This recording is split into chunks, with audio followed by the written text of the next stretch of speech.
Boa noite, igreja. O tema da mensagem de hoje é mergulhando no amor de Deus.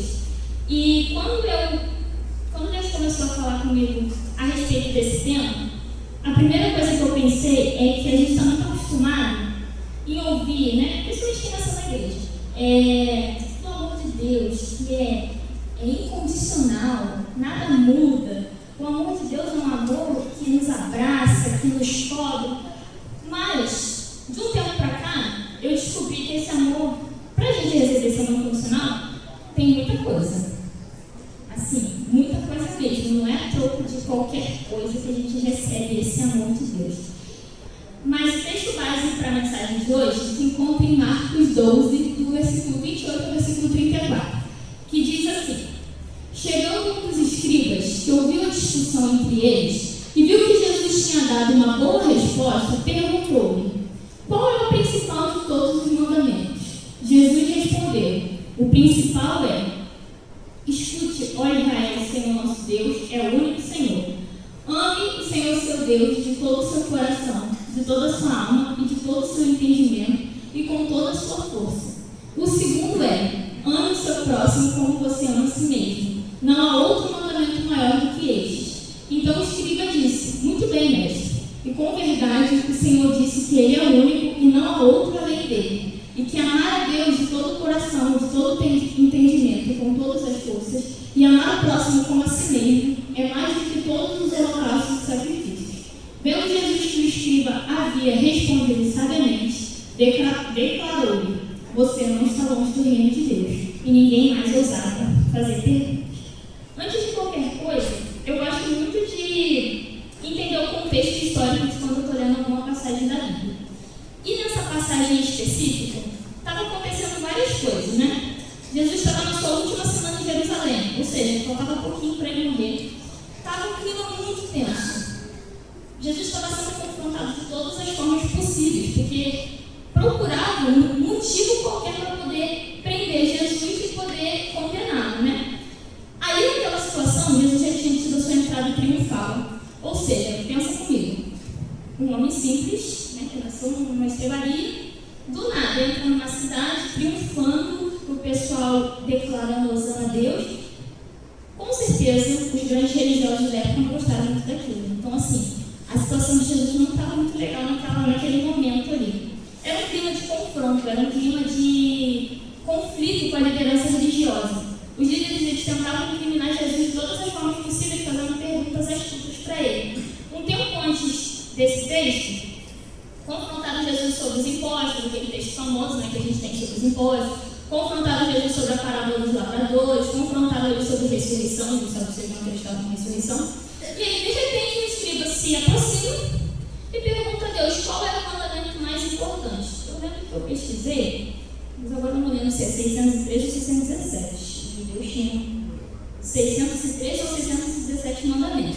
E aí, acho que é 613. E aí, desses 613, uma pessoa chega para Jesus e fala assim: e aí, mestre, qual é o mais importante desses 613? E aí, Jesus vai e confronta a massa religiosa simplesmente com amor. Ama o Senhor de toda a sua alma, de todo o seu coração, de todo o seu entendimento, de todas as suas forças, e ama o próximo como a ti mesmo. Ou seja, ele estava ali confrontando uma massa religiosa que estava com a religião lá em cima e com a espiritualidade totalmente em crise. Aqui está exatamente tudo que eu falei. O contexto de Marcos 12 era um contexto em que a espiritualidade estava totalmente em crise e a religião estava lá no topo. E aí, no meio disso tudo, Jesus chama aquela massa religiosa para um confronto amoroso e também chama a gente a viver um confronto amoroso. Por que eu digo isso? Primeiro eu vou explicar o contexto do porquê que Deus começou a trabalhar esse texto no meu coração. Esse esboço, geralmente quando Deus começa a trabalhar uma coisa no meu coração, eu começo a escrever. Para início de conversa, a minha vida espiritual, no momento que Deus começou a falar isso comigo, estava um pouco fria. Eu diria assim, eu não tinha muito ânimo para ler a Bíblia e não tinha muito ânimo para estar orando. Eu estava meio fria mesmo. E aí, eu comecei a ler o livro De Todo o Coração, do pastor Luciano Subirá, que me chamou muita atenção sobre esse tema. No meio do caminho, no meio dessa frieza espiritual, e eu estar lendo esse livro, um paciente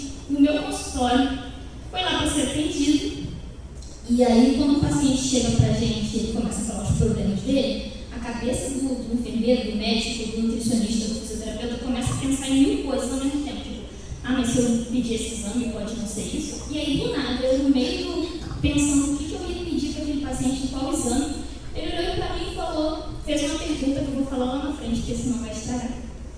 E, no meio disso tudo, eu tive umas conversas e conselhos aos meus maiores conselheiros espirituais, José e Amós.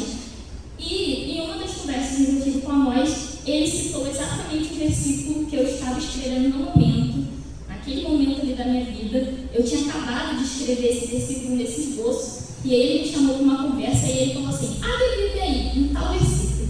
Eu abri, quando eu abri assim, eu falei, meu Deus, eu estava escrevendo sobre isso agora. E aí eu entendi, realmente Deus queria trabalhar esse assunto no meu coração. O que chama a atenção nesse texto, gente? O que chama a atenção nesse texto é que Jesus simplesmente podia ter respondido assim, ame o Senhor teu Deus, ama teu próximo.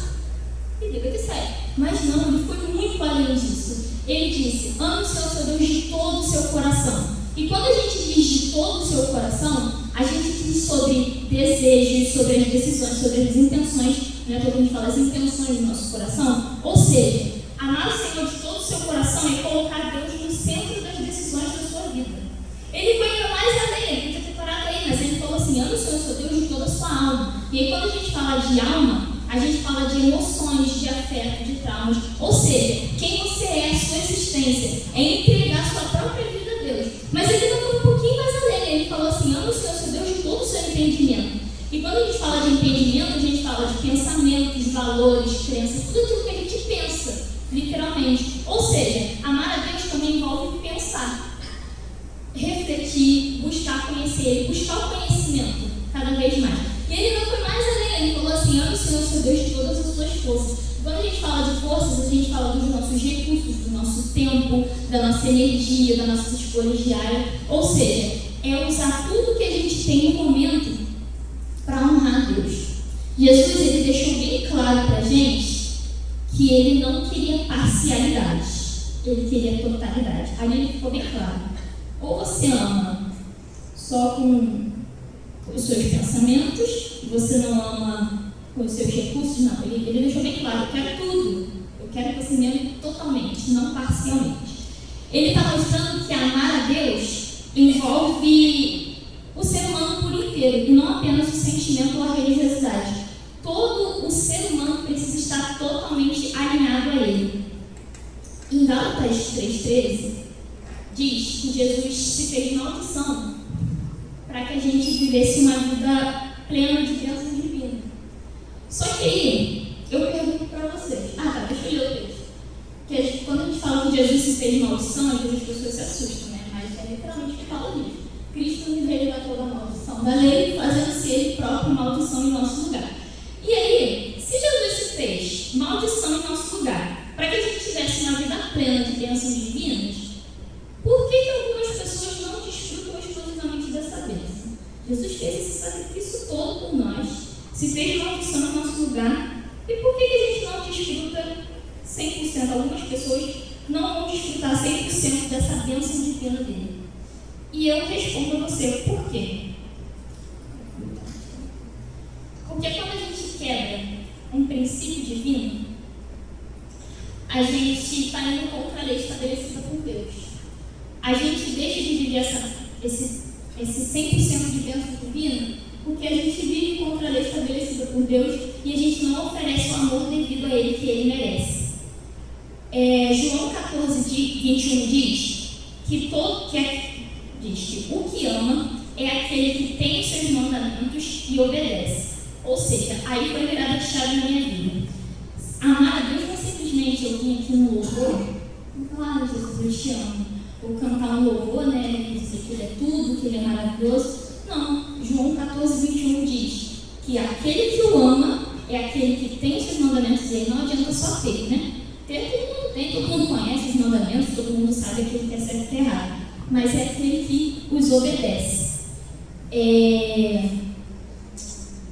E aí, quando a gente não obedece aos mandamentos de Deus, a gente simplesmente está indo em rebeldia contra o primeiro e o maior mandamento que Deus nos deu. Porque se a gente não obedece a Ele, 1 Coríntios 16:22 diz: se alguém não ama o Senhor, amaldiçoado. Palavras de Paulo.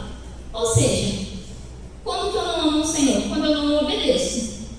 E aí, se eu não obedeço ao Senhor, eu não o amo. E se eu não o amo, então que eu seja amaldiçoado. Ou seja, ou a gente obedece, ou a gente está separado dele. Não tem A ou B. Ou ama e obedece, ou está separado dele. Não tem plano B.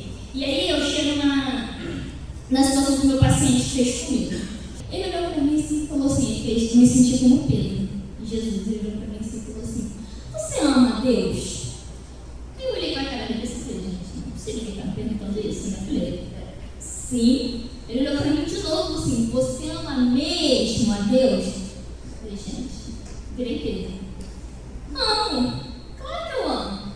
Aí ele olhou para mim de novo e falou assim, não, tem certeza que você ama a Deus? Eu falei, gente, não é possível, é um teste. Claro que eu amo ele, então. Mas a gente só ama verdadeiramente a Deus quando a gente não faz aquilo que o desagrada. Porque a partir do momento que a gente quebra a lei, desobedece um ponto da lei, a gente está desobedecendo a ele. E a Bíblia diz que desobedecer a ele, você não está o amando. E aí, você tem feito tudo 100% para obedecer ao Senhor? Aquilo deu um nó na minha cabeça. Ele simplesmente colocou caraminholas na minha cabeça depois daquilo. Quem disse que eu conseguia atender o meu paciente depois daquilo? Eu falei, gente, é verdade. Eu sempre li esse texto, sempre passei por ele. Como que eu nunca pensei que se eu simplesmente desobedecer ele em um ponto, eu simplesmente não estou amando o Senhor? E eu fiquei pensando naquilo o dia inteiro. E eu ainda falei assim, nossa, eu estou lendo um livro que fala exatamente isso que o Senhor está falando comigo. Ele, tá vendo? Eu quero falar contigo. Confirmação. Eu falei, ai meu Deus. E aí depois daquilo eu continuei escrevendo sobre isso.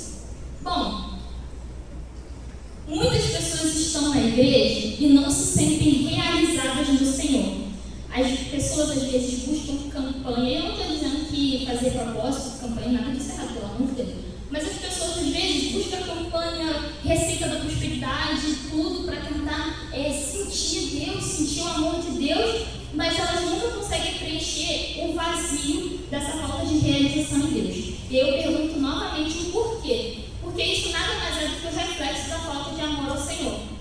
Se quem não obedece à lei, não ama a Deus, é maldito, foi o que a gente acabou de ver. E maldição gera tristeza e angústia. E aí o resultado disso, nitidamente, vai ser a falta... Volta para mim, deixa.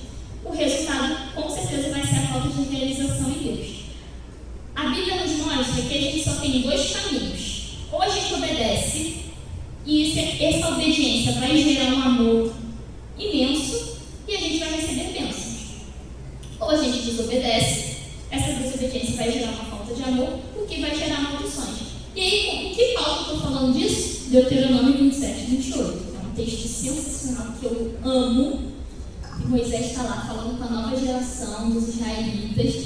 E aí ele vai e fala, olha, se você obedecer, vai acontecer isso, você vai, a terra vai frutificar, seus filhos vão se multiplicar. Mas se você desobedecer, maldito seja isso, maldito seja aquilo. Ou seja, a própria Bíblia já deixou bem claro para a gente as consequências da obediência e da desobediência.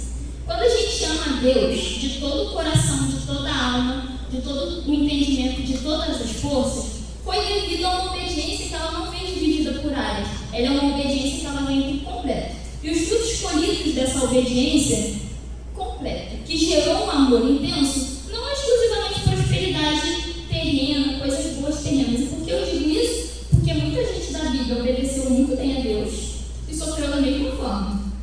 A gente tem Jó, tem Daniel, tem Sadraque, Mesaque, Abednego, a gente tem um monte de exemplos de pessoas que eram muito obedientes a Deus e mesmo assim sofreram. Ou seja, essa plena obediência, esse amor intenso a Deus, ela não vai garantir bênçãos terrenos. E eu digo isso como exemplo próprio, porque essa semana eu resolvi, falei assim, nada mais me falar. Jejum, oração, vamos lá, Deus, foco. Foi uma das piores semanas da minha vida. Aconteceu tanta coisa que...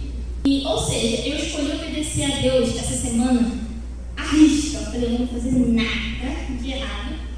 E nem por isso deixou de acontecer coisas ruins comigo. Até porque eu não terei essas pessoas, né? A gente tem de bom ânimo, Cristo venceu o mundo. Além disso, a obediência, ela gera salvação no fogo eterno. 2 Tessalonicenses 1, de 6 a 9, diz que aqueles que desobedecem perecerão no fogo do inferno. Ou seja, mais uma vez, provando que a obediência, ela nos gera a salvação no fogo eterno. E isso acho que é a maior bênção que qualquer cristão poderia receber, qualquer pessoa poderia receber. Mas, existe um nível... isso vai ter que passar para mim. Mas existe um nível de relacionamento com Deus que vai muito além do amar como consequência da obediência. Existe um nível em que a gente não obedece meramente pensando assim, eu vou obedecer a Deus para ser abençoado. Não. Existe um nível que a gente obedece e ama a Deus porque simplesmente a gente pertence àquilo ali. E aí, por falar em pertencer, a gente vai voltar ao Antigo Testamento. Eu, particularmente, sou uma pessoa que gosta muito do Antigo Testamento para refletir no Novo Testamento. Né? Enquanto algumas pessoas querem apagar o Velho Testamento, eu quero fazer todo mundo ler o Antigo Testamento. E lá a gente tem um grande exemplo de pertencimento.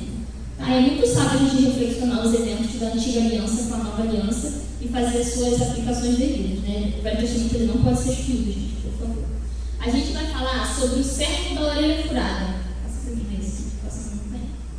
A gente vai falar sobre o servo da orelha furada, que está lá em Êxodo 21, versículo 1 ao versículo 6.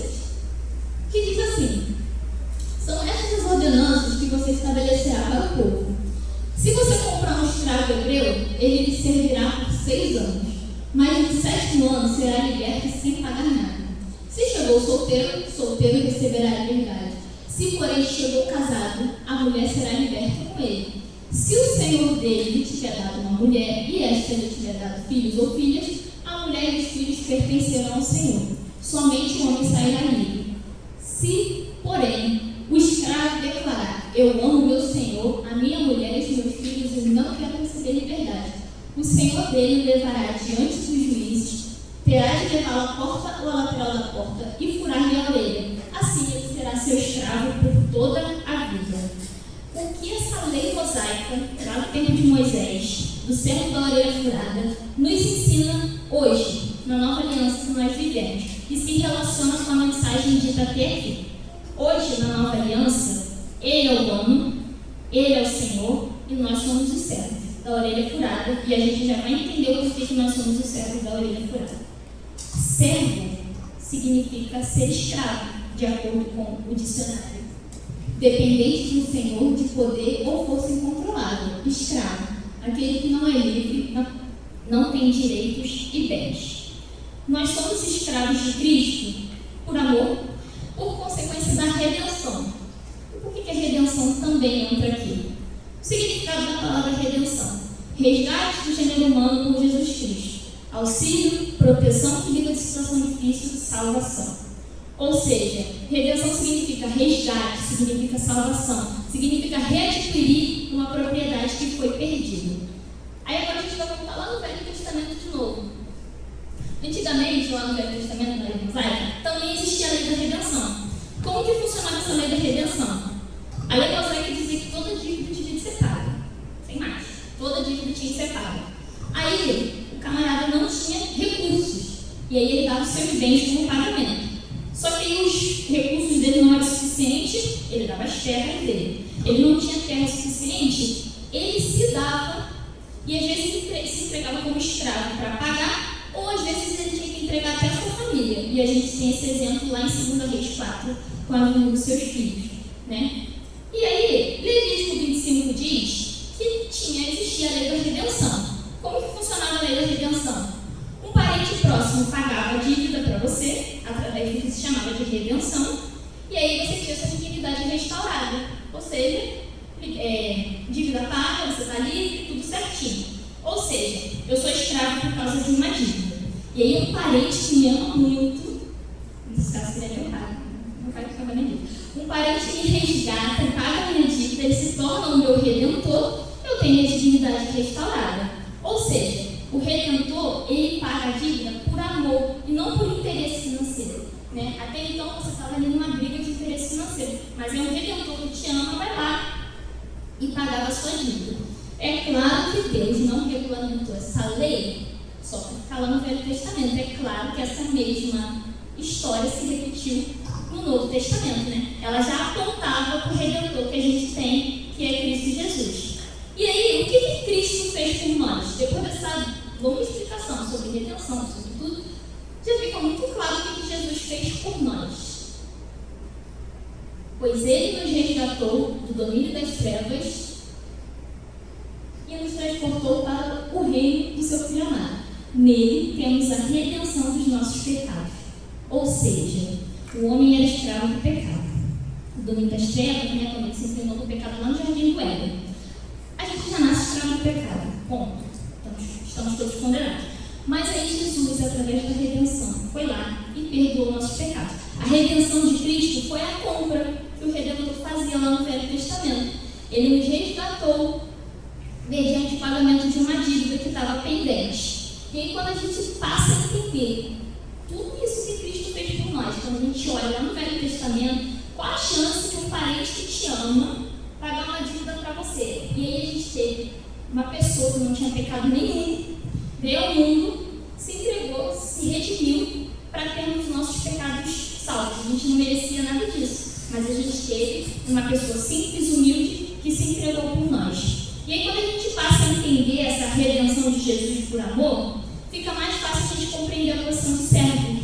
Por quê? Porque eu me sinto no dever de cumprir uma dívida de gratidão. Poxa, eu estava condenada. Uma pessoa que não tinha erro nenhum morreu por mim. Caramba, eu tenho uma dívida de gratidão eterna com essa pessoa. Eu preciso manter o padrão de vida lá em cima para eu sempre ter essa dívida, né, igualada. E a passagem do servo da orelha furada clareia isso da melhor forma para a gente. Ou seja, por amor, o servo escolhia permanecer junto do seu senhor. E aí, ele furava a orelha de modo que todo mundo podia ver. Ninguém fura a orelha, gente, e fica escondido, né? Todo mundo que fura a orelha, todo mundo vê um brinco, alguma coisa. E aí, esse servo, por amor, permanecia junto do seu senhor. E aí, ele furava a orelha para que todo mundo pudesse ver. Ou seja, o servo, ele tinha uma atitude pública de entrega total. Todo mundo que passava para aquele servo falava assim: olha, aquele homem escolheu ficar com o seu senhor para toda a vida. E aí, vamos voltar à nova aliança? É exatamente isso que o Senhor espera da gente. Ele espera que a gente tenha um compromisso exposto ao público. Uma marca que as pessoas olhem onde você passa. Cara, ali vai o servo da orelha furada. Aquele ali escolheu ficar com o seu senhor, escolheu abrir mão de todas as suas coisas. Ali vai o servo da orelha furada. As pessoas precisam olhar para a gente e reconhecer que a gente foi liberto e que a gente é escravo por amor, comprado através dessa redenção. O texto da lei mosaica ainda diz que o escravo, se ele quisesse, né, se ele quisesse não se afastar do seu senhor, ficar ali na casa dele, por amor, ele podia ficar. Ou seja, ele ganhou a liberdade dele, mas ele por amor escolheu ficar. Eu quero ficar. E isso me leva a pensar outra coisa. Ninguém vai ficar num lugar que está sendo maltratado, né? Eu imagino que ninguém aqui gosta de ficar num lugar que seja maltratado. Para o servo escolher ficar com o seu senhor por amor, esse senhor tem que ter amado ele primeiro. Esse senhor com certeza não maltratava ele, não tratava ele de qualquer jeito. E aí isso vai me levar a um outro versículo. Raíssa, passa para mim, por favor. Não, volta.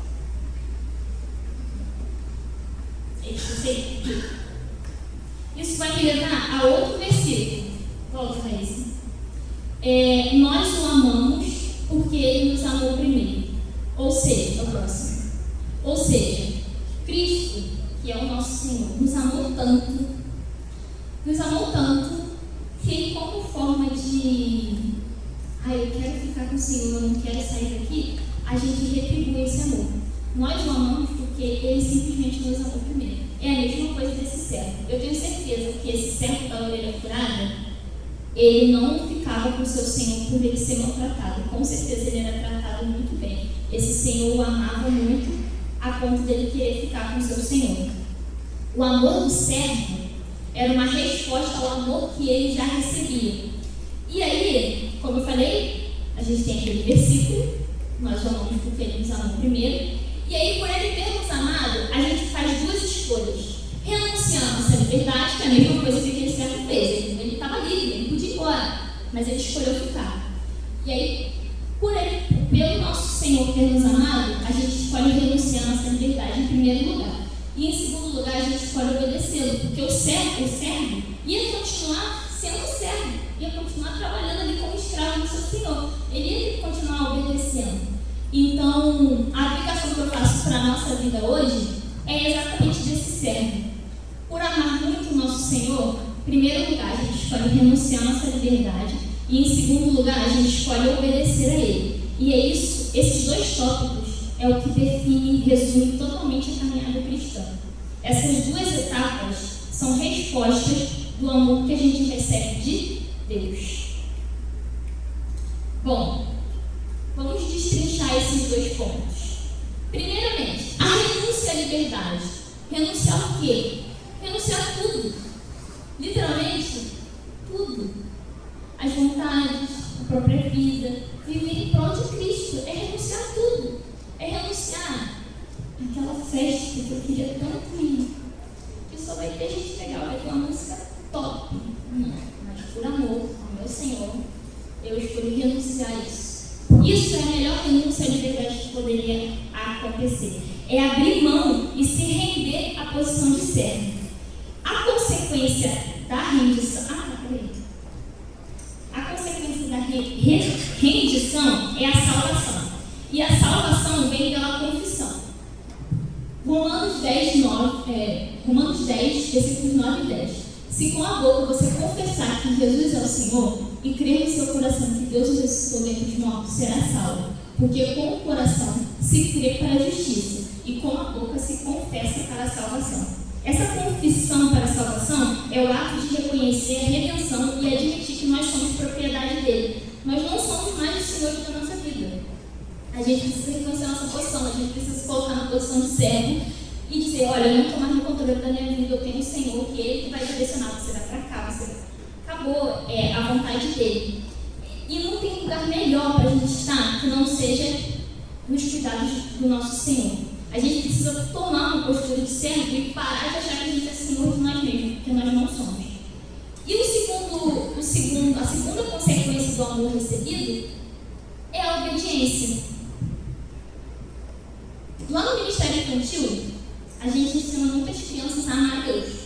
É isso que a gente mais fala com as crianças. E eu te pergunto, por que no Ministério Infantil a gente simplesmente fala assim, olha, adore a Deus.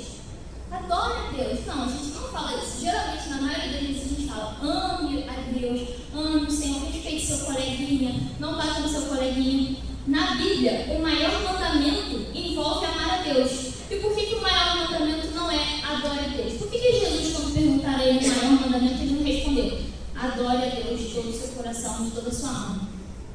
Uma citagem muito tocante no meu coração do pastor Luciano Subirá diz assim: todo que ama a Deus certamente o adorará, mas nem todo aquele que adora a Deus necessariamente o ama.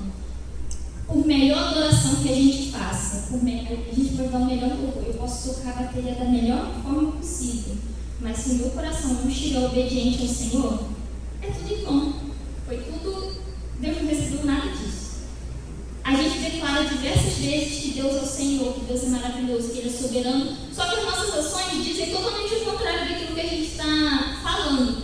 E aí eu lembro daquele texto de Marcos que fala assim: este povo me honra com os lábios, mas o seu coração está longe de mim. Em vão me adoram, os seus ensinamentos não passam de regras ensinadas por homens. Ou seja, adoração sem obediência é uma adoração vazia. A Bíblia diz lá em Samuel que obedecer é melhor do que sacrificar, né? E aí, se você parar para pensar, naquele contexto lá de Samuel, o sacrifício era a forma mais top da adoração. Não tinha adoração sem sacrifício. O sacrifício ele servia para muita coisa, ele servia para limpar pecado, servia para um monte de coisa. E aí, simplesmente lá o texto de Samuel diz: obedecer é melhor do que sacrificar. Ou seja, não adianta nada você prestar a sua melhor adoração, o seu melhor sacrifício, se o seu coração não está inclinado a obedecer à vontade do Senhor. Mais do que uma adoração, o Senhor quer a obediência de nós. E aqui a gente aprende que Deus ele não se impressiona com rituais quando o coração não está alinhado com Ele. A gente já entendeu isso. E aí entra o contraste perfeito que aparece no Novo Testamento. Quando eu estava lendo esse livro que eu citei para a igreja, num determinado capítulo, o pastor Subirá cita um questionamento que ele tinha, que eu também tinha esse mesmo questionamento até pouco tempo atrás, que é sobre aquele texto da mulher pecadora, que vai lá, lava os pés de Jesus, seca o seu cabelo. Aí os fariseus vão lá e falam assim: você não é profeta, você não sabe quem é essa mulher, se você soubesse quem é essa mulher, você não deixaria ela fazer isso aí. Aí Jesus vai lá sabiamente conta uma parábola que tinha 2 devedores. Um devia 500 denários e um devia 50 denários. Aí a pessoa que devia não tinha condições de pagar. Aí o credor foi lá e perdoou a dívida. Aí Jesus vai e pergunta assim: e aí, quem o amará mais? O que perdoou menos ou o que perdoou mais? Aí o fariseu vai e responde: aquele é quem mais perdoou. E Jesus falou: parabéns, é isso aí. E aí Jesus entra no exemplo da mulher pecadora e fala assim: os muitos pecados dela foram perdoados, porque ela muito amou, mas aquele a quem pouco se perdoa, pouco ama. Aí eu quero entrar no questionamento que o pastor Subirá tinha na adolescência, e eu também tinha muito esse questionamento. Quando eu passei a ler a Bíblia, quando eu li esse texto, eu pensava assim: mas então, uma pessoa que é do mundo e tem uma vida daquelas, e aí se rende aos pés do Senhor e pede perdão, então essa pessoa ama mais a Deus do que eu, que cresci na igreja, eu não tive uma vida tão bagunçada assim. E aí eu percebi, e aí o pastor Subirá também cita isso, que isso nada mais é do que uma ferramenta do inimigo que ele tenta colocar na nossa cabeça. Para quê? Para a gente poder sair fazendo uma vida toda errada de pecado. Porque aí você pensa: não, se eu pecar muito, quando eu pedir perdão para Deus, eu vou demonstrar muito mais amor a Ele do que a pessoa que peca pouco. Mas não é exatamente isso que o texto quer dizer. Geralmente a pessoa que nasce na igreja, eu estava até conversando isso com a Gisele num dia que a gente saiu do culto, e quem nasceu no berço evangélico às vezes tem não sabe o tamanho do amor de Deus. A visão da Gisele sobre isso, ela diz: às vezes a pessoa que nasceu no berço evangélico, ela não tem dimensão do amor, do poder de transformação que Deus tem, como uma pessoa que veio do mundo. Porque uma pessoa que veio do mundo, ela se transforma totalmente. E a pessoa que nasceu na igreja, ela está acostumada com aquela coisa de sempre, então ela não tem muito essa dimensão. E é exatamente isso que esse texto colocava, me inculcando, né? E aí nessa transição da adolescência para a juventude, quando eu comecei a ler a Bíblia todos os dias, toda vez que eu li essa passagem, eu falei assim: gente, será que eu preciso pecar muito para Deus me amar? Que aí eu de perdão e Ele vai me amar muito mais do que a pessoa que pecou pouco. Só que o sentimento era o contrário. Eu pecava, e aí, em vez de eu me sentir mais amada por pedir perdão, pelo contrário, eu me sentia mais afastada de Deus. O efeito estava sendo o contrário. Aí vem aquele sentimento assim: caraca, eu sou muito indigna, não mereço nada, eu não mereço perdão de Deus. E aí com isso a gente se afasta cada vez mais de Deus, vai se afastando ao invés de se aproximar. E aí a falta do amor só aumenta, e mais na maldição você vai vivendo, e mais longe das bênçãos você vai vivendo. E aí, o que significa esses muitos pecados? O livro de Tiago diz assim: pois quem obedece a toda a lei, mas tropeça em um ponto, torna-se culpado de quebrá-la inteiramente. Pois aquele que disse não adulterarás, também disse não matarás. Se você não comete adultério, mas comete assassinato, você se torna transgressor da lei. Ou seja, quem tropeça na parte da lei, tropeça em tudo. As consequências do pecado são totalmente diferentes. Claro, a consequência de uma pessoa que mentiu, uma mentira simples, não vai ser a mesma consequência de uma pessoa que adulterou, por exemplo. As consequências elas são totalmente diferentes. Mas para todos os efeitos de pecado, qualquer pecado, precisa ter uma rendição aos pés do Senhor, precisa ter um quebrantamento de coração. E aí, aquele que se acha pouco pecador, igual a pessoa que nasceu na igreja acha que é pouco pecador, ela corre um sério risco de esconder dentro dela o orgulho. E aí a Bíblia diz que ao orgulhoso o Senhor resiste, mas ao quebrantado ele não resiste. E aí os muitos pecados falado nessa passagem, na verdade, aponta para uma autoavaliação que a gente tem de nós mesmos, uma autoavaliação que seja honesta. Jesus apontava nessa passagem para a situação de que a mulher pecadora, ela reconheceu os seus pecados. Enquanto os fariseus, eles se achavam com bonzãos. Eu não peco, eu sou totalmente impecável. Não sei nem se essa palavra existe, mas eu não erro, eu sou o melhor amigo de Deus. Enquanto isso, a mulher pecadora, ela reconheceu que ela era miserável e ela se prostrou nos pés do Senhor. E aí Jesus vai lá e fala que os muitos pecados dela foi perdoado. Foi aí que eu entendi tudo. Não é a forma que Deus nos vê, e sim a forma que nós nos enxergamos. O Senhor, ele ama os dois. Ele ama a mulher pecadora e ele ama o fariseu também. Só que o poder de enxergar nós mesmos potencializa a transformação através do perdão de Deus. É aí que Deus enxerga diferente. É aí que Deus enxerga a diferença. Não é na quantidade de pecado, e sim no coração que confessa para Ele.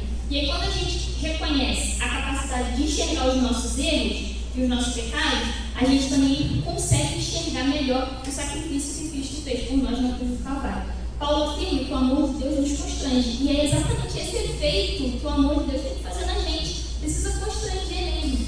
Quanto mais a gente percebe o amor de Deus com a gente, mais constrangido a gente fica, mais gratidão a gente tem e mais, meu Deus, eu preciso me purificar, eu estou todo errado, Deus me ama tanto, sabe? E aí toda vez que eu me pego caindo num pecado, quando eu me dou conta, primeiramente eu paro, eu penso, vacilando. Por que você fez isso? Jesus sofreu, carregou uma cruz, usou uma coroa de espinho, ficou pelado na frente de todo mundo, se humilhou e você está trocando Jesus por causa disso. Não, você está vacilando. A primeira sensação que eu tenho quando eu pego, eu falo, caraca, eu não deveria ter feito isso. Por que eu fiz isso? Jesus sofreu tanto no meu lugar e eu estou trocando ele por um pecado desse. É a mesma sensação que a gente tem quando a nossa mãe faz alguma coisa boa pra gente e a gente desobedece. A minha mãe, ela é chefe de fazer isso, né? Ela compra alguma coisa pra mim. Aí ela fala assim, isso aqui eu tô te dando, mas quando eu te peço alguma coisa, não é pra você me resmungar, eu te dou isso, e você me responde resmungando. É exatamente essa sensação que a gente tem. A nossa mãe faz tanta coisa boa pra gente e a gente responde com desobediência. É a mesma sensação que a gente tem ao reconhecer um pecado que a gente cometeu. A gente precisa todos os dias nos autoavaliar e pedir que o Espírito revele para nós aquilo que está errado. A autoavaliação nos mostra quem somos em Deus, mas a graça nos lembra quem nos tornamos por causa dele. E quando a gente entende isso, o nosso amor por Deus deixa de ser um amor simplesmente superficial. E aí passa a ser um amor verdadeiro e incorruptível. Eu esqueci totalmente de passar os slides, mas estou certinho. Quando a gente está num relacionamento, né? A gente espera viver um amor que não termine, que não se contamine, que seja aquele amor top, né? A gente espera viver um amor incorruptível. E a mesma coisa que Deus espera da gente. Ele espera que a gente viva com Ele um amor incorruptível. Paulo aos Efésios escreveu assim, a graça seja com todos os que amam o nosso Senhor Jesus Cristo com amor incorruptível. E aí eu fui no dicionário procurar o que significa a palavra incorruptível e o dicionário diz que não se deteriora, que é imputrescível, ou seja, não apodrece, que é inalterável, não se altera, inatacável, não consegue ser atacado. Ou seja, se Paulo pediu de nós um amor incorruptível, é porque também existe um amor corruptível. Não sei se... Se Paulo disse pra gente amar Deus com amor incorruptível, é porque provavelmente, com certeza existe também o amor corruptível.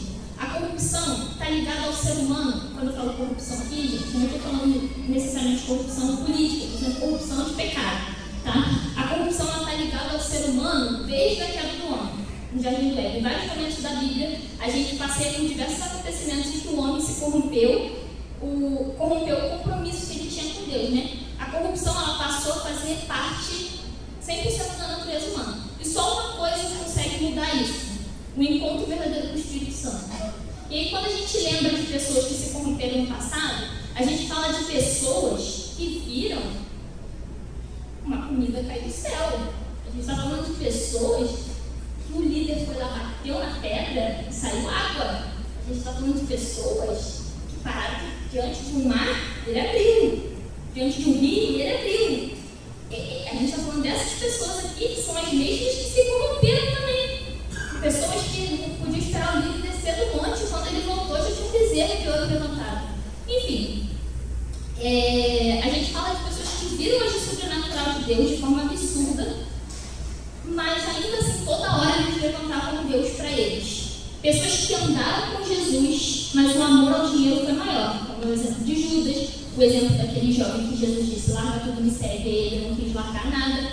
Mas aí quando a gente para prestar atenção, a nossa geração faz o mesmo erro. A gente tem um hábito muito de julgar a geração lá de trás, mas a gente, na geração atual, a gente faz as mesmas coisas. Eu lembro de uma mensagem, uma vez que eu ouvi na igreja do Gustavo, lá na Campus que ele está, só que eu não lembro quem foi o preletor. E aí uma frase marcou profundamente meu coração daquela pessoa que estava pregando, a qual eu não lembro. Mas ela falava mais ou menos assim: a gente julga a geração passada, mas a gente comete o mesmo erro. O povo de Israel levantou um bezerro de ouro.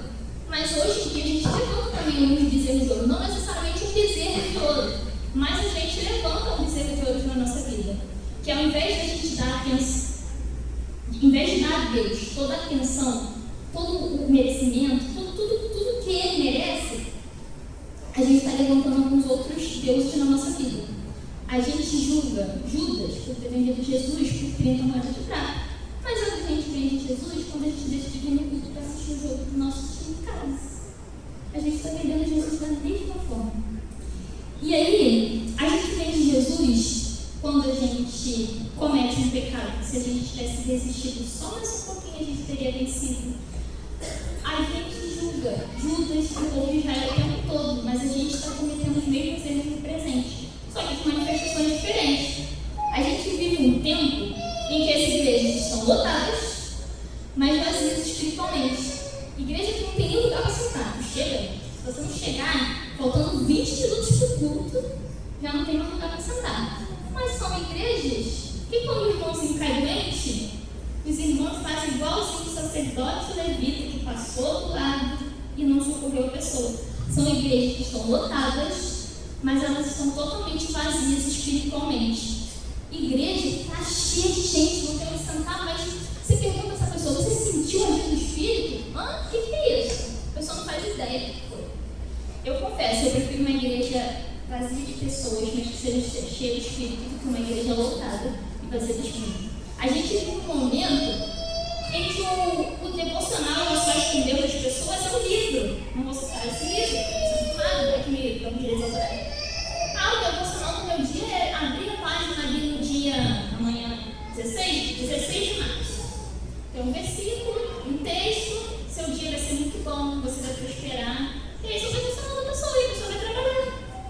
A pessoa tem a cara de pau de falar que esse é o devocional dela. A pessoa me fala isso, dá vontade de fazer igual a voz fala, vai pegar a mão lá atrás e na cara da pessoa. É inaceitável um cristão se dizer que é amigo de Deus. Aí você vai ver a Bíblia do cidadão, está lá no armário, pegando poeira. Você pergunta: quando foi a última vez que você leu a Bíblia? No culto. Leu o texto de Tito? Eu li lá. Mas a pessoa é amiga de Deus. Fala que é assim para os filhos. É inaceitável um cristão não fazer o mínimo da busca do relacionamento com Jesus. O desafio agora virou encher a igreja, né? Mas a gente não ensina as pessoas a amar a Deus. A gente só enche a igreja e está tudo certo. A igreja cheia, mídia, faz os vídeos, a igreja está lotada. E aí, não é porque a nossa carne é inclinada à corrupção que a gente está fadado e condenado a viver pecando 24 horas. Não, eu sou ser humano, eu erro, eu peço, Deus conhece meu coração. Existe uma forma muito eficaz de vencer essa corrupção. E aí, os tópicos para vencer essa corrupção são conversas suas, da Gisele comigo. Como a gente vence essa corrupção? Primeiramente, não cedendo e não se entregar. Luta mais um pouquinho, você consegue aquela tentação? Luta só mais um pouquinho, não cede não se entrega não. Você consegue vencer esse problema. O segundo ponto corpo é sair e fugir de tudo que possa te corromper. Você tem problema com bebida? Vai fazer o quê numa mesa que só tem gente bebendo? Tem problema com palavrão? Vai fazer o quê andando com um monte de pessoas que só falam palavrão o tempo todo? Aí tem um problema com adultério. Aí você senta numa mesa que homens só falam o tempo todo de trair a esposa. Sai daí, cara. Foge disso. Aí você nunca vai vencer essa corrupção do seu coração. E o principal, e isso é o que o Amós fala para mim o tempo inteiro, é encher de Deus a cada dia e enfraquecer a carne através do jejum, dos propósitos. Quanto mais a gente se enche de Deus, menos tempo a gente tem para pensar em pecado. Quanto mais a gente se achega de Deus, a gente fala assim, meu Deus, eu quero chegar mais um pouco. É igual a mensagem que a Regiane pregou no ano passado. A gente está com a água no tornozelo, meu Deus, eu quero mais. Aí eu vou mergulhar mais um pouquinho. Não, eu quero, você nem tem nem tempo para pensar em coisa errada e pecado. Quanto mais você se enche de Deus a cada dia e enfraquece sua carne, você tem as ferramentas necessárias para poder vencer, te ajudar a vencer em qualquer batalha espiritual. Até porque a luta contra o pecado é uma batalha espiritual muito grande. Porque o pecado, querendo ou não, é uma coisa que a gente sabe que é errado, a gente não quer fazer, mas quando a gente dá mole, a gente vai lá e faz. A gente sabe, a gente nasceu, a gente está na igreja todo dia fala, não faça isso, isso é pecado, isso é. Aí você sabe que é errado, mas aí você não consegue. Enfim, a gente tem que se encher do Espírito a cada dia, porque somente Ele consegue nos livrar dos desejos pecaminosos da nossa carne. Citação do Amós. E aí Paulo mesmo disse isso em Gálatas, né? Digo, porém, o seguinte: vivam no Espírito e vocês jamais satisfarão os desejos da carne. Quando a gente está devidamente mergulhado, a gente só pensa em como não decepcionar o Espírito. Pensa assim, meu Deus, se eu fizer isso, eu vou decepcionar o Espírito, não vou fazer isso não. Vou fazer alguma coisa boa. E nesse processo todo, a corrupção do mundo também ajuda a contribuir bastante para que você perca o foco. O maior erro do cristão, muitas vezes, é achar que como ele tem muita comunhão com o Espírito, nada do mundo vai afetar ele. Eu tenho uma comunhão muito... Eu sou assim com o Espírito, pode vir qualquer coisa do mundo na minha direção que eu vou saber dizer não. E aí isso me leva a uma outra conversa que eu tive com a mãe. Agora eu vou citar um acontecimento da minha vida. Em um ano da minha vida, eu estava assim de comunhão com o Espírito. Eu li a Bíblia, eu me propus um desafio de ler a Bíblia em 3 meses. Eu li a Bíblia em 2 meses e 29 dias, eu terminei a Bíblia toda. Eu orava todo dia, no mesmo horário, à meia-noite, eu estava lá, terminando a minha oração 1h da manhã. Eu falei, o quê? Eu sou imbatível, ninguém pode comigo. Aí eu caí no pecado. Aí quando eu estava conversando sobre isso com ele, ele falou assim, acho que faltou vigiar. Só isso. Você orou, intercedeu, se chegou ao Espírito, te faltou vigiar. É exatamente isso que o cristão às vezes acha assim, eu leio muita Bíblia, eu oro muito, nada me abala, pode vir qualquer pecado do mundo. Não adianta, gente, se você não vigiar, você vai cair. Eu sou prova viva disso. Só que Tiago já tinha aconselhado isso pra gente no primeiro capítulo do seu livro.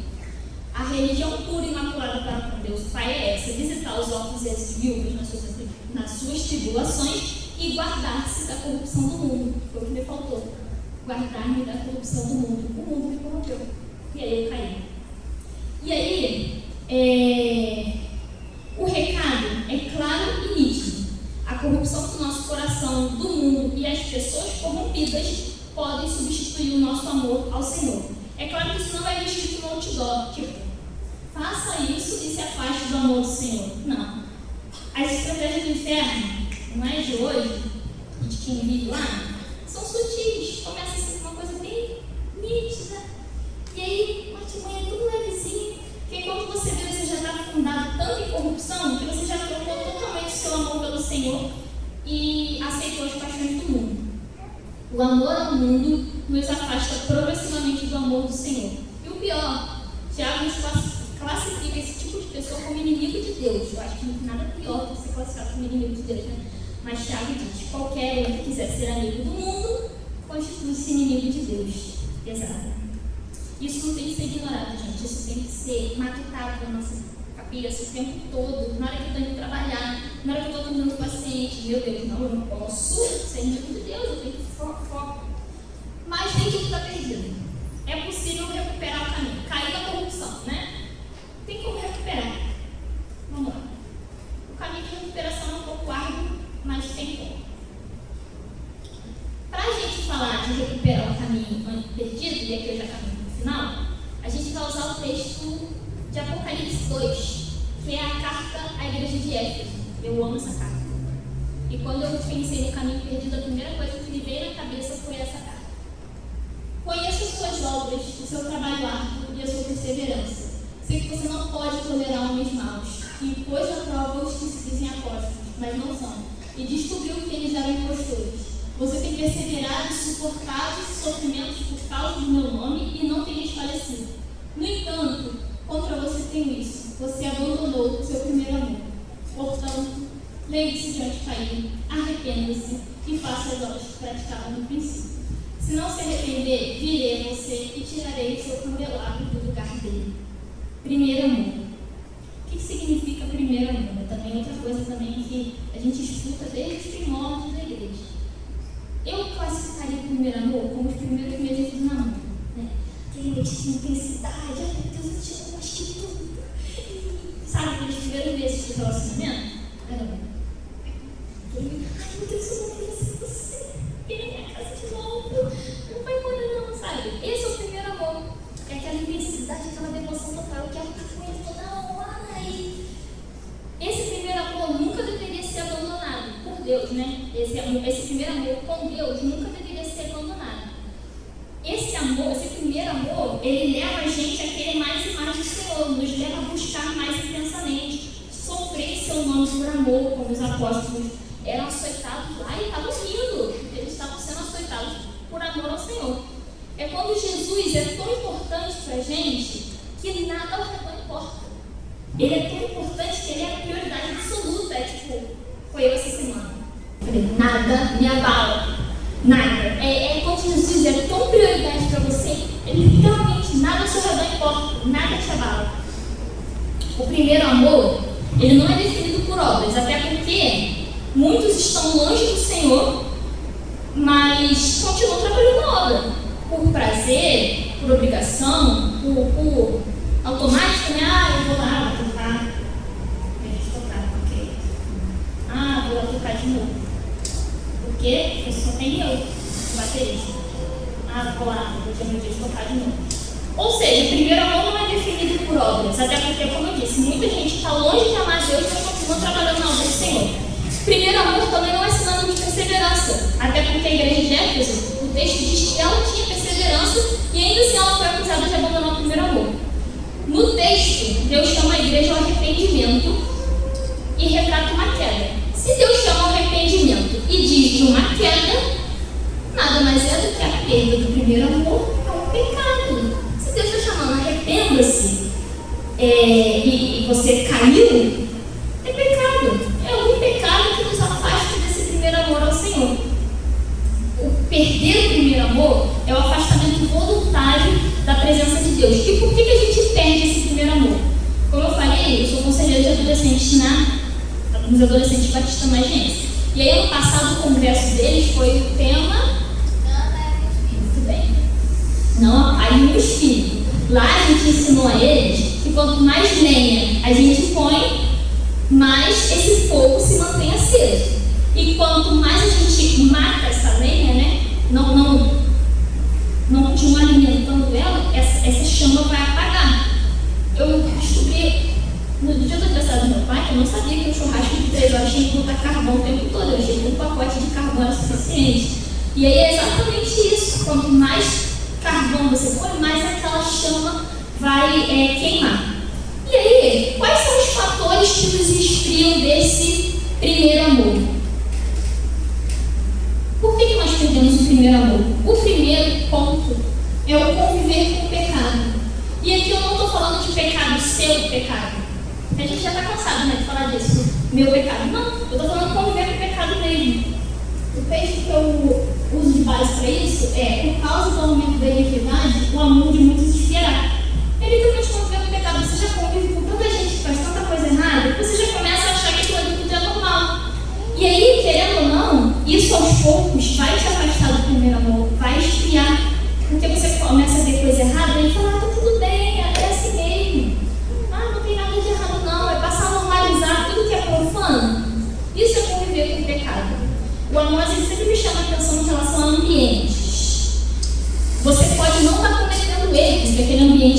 cometendo, que as pessoas daquele ambiente estão cometendo, mas se você está lá, já vai produzir diretamente o efeito do esfriamento espiritual. A gente tem que tomar muito cuidado com aquilo que a gente está convivendo e tolerando.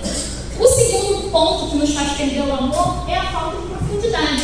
Eu nem preciso entrar muito nisso, porque a Regiane deu uma aula para a gente domingo passado sobre a profundidade, né? A falta da profundidade e intimidade pode ser um grande problema para o cristão. Ele está cavando no tornozelo e ele está achando que está tudo certo, está tudo normal. A pessoa acha que, eu vou no culto de domingo à noite e eu sou super amiga de Deus, mas aí durante a semana não pega a Bíblia, não ora, não vem no estudo de quarta-feira. Agora eu posso falar isso. Não vem na EBD, só vem no culto de domingo à noite e acha que está tudo bem. Não. Estou num nível de profundidade enorme. É necessário a leitura da palavra, é necessário horas e horas de oração, é necessário jejum, propósito, entrega total. É necessário sim fazer isso. Vir no culto de domingo à noite, desculpa, não vai te garantir profundidade nenhuma. O culto é ótimo, é uma bênção, a palavra é edificante, mas isso não vai te aprofundar no primeiro amor. Você tem que ler a palavra, tem que orar, não tem uma receita, desculpa, mas é como a semente que caiu nas pedras, morreu por falta de raiz. Continuar no raso pode te levar a um completo afastamento do amor do Senhor. Terceiro ponto, a falta de tratamento. Minha avó tem muita planta, né? E eu vejo como ela tem cuidado com as plantas. Se não cuidar da planta, ela morre. Não tenho paciência para isso, mas eu vejo o cuidado que ela tem com cortar a erva daninha e de fazer aquele tratamento com a planta. É exatamente com a nossa vida espiritual. Se a gente não fazer manutenção da nossa vida espiritual, é igual a amizade, sabe? Quando a gente não faz a manutenção no nosso casamento, no nosso relacionamento, na nossa amizade, a gente vai esfriar essa pessoa, não tem jeito. A mesma coisa é com o nosso relacionamento com Deus. Se a gente não separar o tempo necessário para fazer a manutenção desse relacionamento com Deus, as riquezas da vida e as preocupações vão te sufocar também. É como a semente que caiu no meio dos espinhos. A pessoa não tinha raiz, veio os espinhos, sufocou e morreu. E por fim, outra coisa que nos faz perder o primeiro amor, e essa aqui, olha, as distrações lícitas. E para esse texto, eu usei a parábola do grande banquete. Aquela parábola do grande banquete, que o homem fala, vai lá na rua e chama as pessoas para vir para o banquete. Aí o primeiro fala assim, acabei de comprar uma propriedade, não vai dar. Aí o outro, eu acabei de comprar boi, não vai dar. E o outro fala assim, pois eu acabei de casar, não vai dar para eu ir. São distrações lícitas. Não vamos falar de distrações ilícitas aqui, porque distrações ilícitas a gente sabe que esfria o amor ao Senhor. Mas as distrações ilícitas são aquelas coisas, por exemplo, hoje eu não vou no culto não, porque amanhã tem uma prova de física muito difícil. Por que você sacrificou o sábado? Deixou de ir para uma festa, por que você sacrificou o culto? Hoje eu não vou no culto não, porque eu tenho que trabalhar, porque eu tenho uma conta para pagar. Ok, mas aí você deixa de ir lá prestar adoração. Aquele que te abençoou, achando que trabalhar você vai ser abençoado e não vai dar certo não. Aqui nessa parábola, as pessoas estavam fazendo coisas que não eram ilícitas. Um estava comprando propriedade, que mal tem comprar uma propriedade. O outro comprou boi, que mal tem você comprar um bem. O outro casou, gente. Casamento, o ministério mais importante da Bíblia. E o que tem de errado nisso? Mas se as coisas lícitas te distraírem do primeiro amor, você vai esfriar também. Estudar para uma prova, trabalhar mais, ficar só com a família. Ficar com a família é importante? É muito importante. Mas tudo tem que ter uma dosagem, né? Fica com a família no sábado. Por que tem que sacrificar o dia de vir na igreja e orar o nome do Senhor? Não é muito legal, né? Precisamos de tempo de qualidade para realizar nossa manutenção e nosso relacionamento com o Espírito, se dedicar a Deus. Algumas coisas não são erradas de se fazer. O problema é quando a gente coloca isso como prioridade e deixamos de lado aquele que pode nos abençoar. Ele sempre tem que vir em primeiro lugar. Mas tem um caminho de volta. E aí esse caminho de volta foi uma experiência com Deus muito bacana que eu tive numa madrugada. Eu até conversei isso com nós, foi muito legal. Como eu iniciei a mensagem dizendo que eu estava muito fria espiritualmente, né? Aí eu fui orar, falei, não tá legal isso. E aí, aconteceu o quê? Eu esfriei espiritualmente. Aí fui deixando passar. Aí comecei a ler o livro. Do livro, o meu paciente me confrontou. E aí o Senhor começou a trabalhar isso comigo. Aí uma madrugada eu fui orar, falei, Deus, não tá legal isso não. Tá legal não, a gente era amigão. Eu falava, o Senhor me respondia, agora não tá muito maneiro. Eu sentei lá, fiquei cantando louvor. Falei, meu Deus, tem que dar uma vontade de orar. Até que, de repente, o texto que o Senhor falou comigo foi o texto de Lamentações, que vai entrar ali. Mas antes do texto de Lamentações, de eu botar o texto de Lamentações, a gente iniciou esse caminho de volta com o Apocalipse 2, né? Portanto, lembre-se de onde caiu, arrependa-se e faça as obras que praticava no princípio. Esse lembre-se, na hora, quando eu estava orando o Senhor de madrugada, o Senhor falou comigo assim, quero trazer à memória aquilo que me pode trazer esperança. Eu falei, Senhor, por que o Senhor está falando comigo esse texto? E aí eu pensei, quando a gente tem que retornar no local, a primeira coisa que a gente tem que fazer é lembrar como a gente volta. Né? Se você não lembrar, meu pai é um GPS ambulante, ele pode ir numa rota a primeira vez que ele lembra. Eu não, eu preciso usar o GPS. E quando a gente precisa retornar no local, a gente precisa primeiramente se lembrar. E esse lembre-se de trazer à memória aquilo que te traz esperança, foi um ponto de partida. Quando eu me dei conta que eu estava nesse esfriamento espiritual, eu me lembrei de quando eu era muito parceira de Deus. Eu falei, caramba, eu falava e me respondia, eu perguntava assim, Senhor, vou para onde? Aqui, minha filha. E num determinado momento eu não estava mais assim. E aí eu fui lembrando daqueles momentos que eu tinha com o Senhor, e aquilo me deu uma saudade que eu comecei a chorar, não parava, não conseguia parar de chorar. Eu comecei a lembrar dos momentos, do nível de comunhão que a gente tinha, e eu só conseguia cantar, só conseguia louvar o nome dele.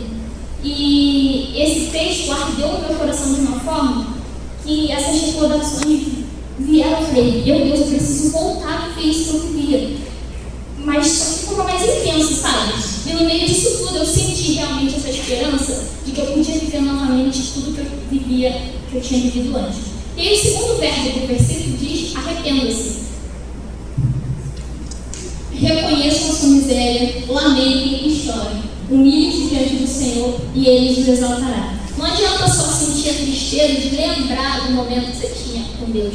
Você tem que se prostrar, você tem que orar, você tem que pedir perdão, Senhor, por eu ter perdido esse primeiro amor que eu nunca deveria ter perdido. Você tem que reconhecer os seus pecados que fez você se afastar do Senhor. Tem que literalmente quebrar o coração, se arrepender dos pés do Senhor. A gente precisa reconhecer como a gente é miserável diante do Senhor e que doideira que a gente fez de se afastar do Senhor. E aí, o terceiro verbo de ação é voltar à prática das primeiras obras. E aí, no final dessa experiência que eu tive no Senhor de madrugada, e lá por mais 4 horas da manhã, sendo que eu tinha que acordar às 5 para trabalhar, lá para as 4 da manhã o Senhor falou assim, volte à prática das primeiras obras. O que eu lembrei? Que eu li a Bíblia loucamente. Eu falei, eu vou ler a Bíblia 3 meses, eu li a Bíblia 3 meses. Eu tinha meu relógio de oração. Meia-noite no escritório tocava e lá estava eu ajoelhada orando. Voltar às práticas das primeiras obras, é voltar de onde você parou, é voltar lá onde deu errado e corrigir e fazer de volta aquilo que mantinha o seu relacionamento de intimidade com Deus. E foi assim que eu cheguei aqui hoje, com essa semana louca, com o meu espírito, graças a Deus, mas também com muita oração, pedindo para eu não enlouquecer, mas eu cheguei aqui hoje. E com tudo isso que o Senhor falou comigo, eu espero que hoje a gente saia daqui focado em dedicar totalmente nosso relacionamento de obediência total ao Senhor. A gente já entendeu que o Senhor não quer obediência parcial, até porque a obediência parcial é desobediência também. Se minha mãe mandar eu lavar a louça e lavar o banheiro, eu só lavar a louça, eu desobedeci da mesma forma, porque eu não fiz a outra parte que ela mandou. Então, obediência parcial também significa desobediência. Que a gente possa obedecer totalmente a Deus, porque assim a gente demonstra o nosso amor incompatível por Ele. Lembrando também que se a gente parar no meio do caminho, a gente tem um caminho de volta. Não está tudo perdido, mas que a gente mergulhe tanto nesse primeiro amor que a gente não tenha tempo de pensar em querer estar em outro lugar, se não for na presença dele e totalmente sendo servo dele, ou ele sendo nosso Senhor. E agradeço a minha oportunidade em nome de Jesus e que Deus nos abençoe.